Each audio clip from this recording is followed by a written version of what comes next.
The woman who refused to die. Chapter 1. The bargain. The woman who refused to die. Chapter 1. The death of a dead man. B was born in Bafut, a quiet but complex village in the northwest region of Cameroon. Her mother was the youngest of 6 wives in a crowded, often hostile polygamous household. Among her 25 siblings, B stood out alone, not only in the fact that she was her mother's only child, but also in how deeply she was neglected, even resented. Her mother, Ayaba, had no elder children to protect her place in the household hierarchy, and her co-wives ensured that both Ayaba and B remained at the bottom. At the tender age of 10, B's fragile world collapsed. Her mother died after a brief, hushed illness. 1 year later, her father followed her into the grave, leaving behind no will, no instructions, no protector. What remained was a disjointed family, a fractured legacy, and an unpaid debt. At her father's funeral, as mourners mumbled prayers and gossiped under mango trees, a tall, stern man in a white kaftan stepped forward. Mr. Ibrahim, a well-known Muslim trader in the region, cleared his throat and faced the crowd. With no ceremony, he declared that the late man owed him 100,000 francs, CFA sum borrowed months before death. In most homes, such matters would be discussed in private, but Ibrahim was not most men. His reputation was brutal and unbending.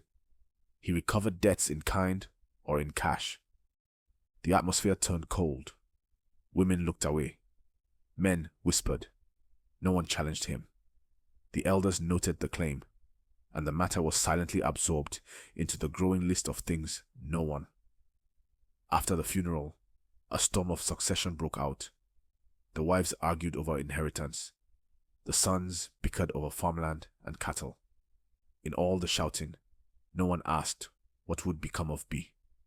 She sat alone beside her mother's grave, her hands in her lap, her eyes dry.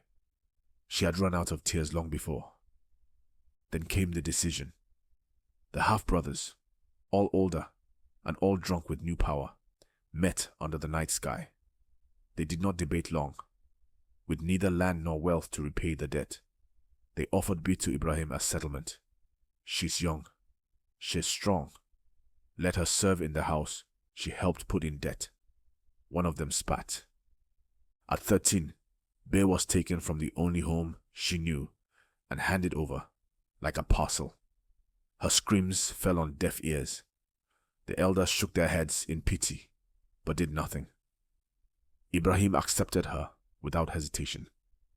In his home, B became a ghost of a girl. Her life was marked by locked doors, long silences, and bruises no one asked about. Ibrahim's abuse, both physical and sexual, was methodical and constant. She prayed. She pleaded with the ancestors. She whispered into the wind for death. It never came. Once she drank a concoction given by an old woman in the market bitter roots and leaves soaked in alcohol. Her stomach convulsed. Her vision dimmed, but death still refused her. The woman simply said, "Some souls are not meant to live in pieces." 7 years passed. B bore no children. In Ibrahim's eyes, she was useless. In the eyes of the village, she was invisible. But in the quiet corners of her spirit, something remained unbroken. Some ember of defiance, some stubborn refusal to die. And that ember would soon find flame.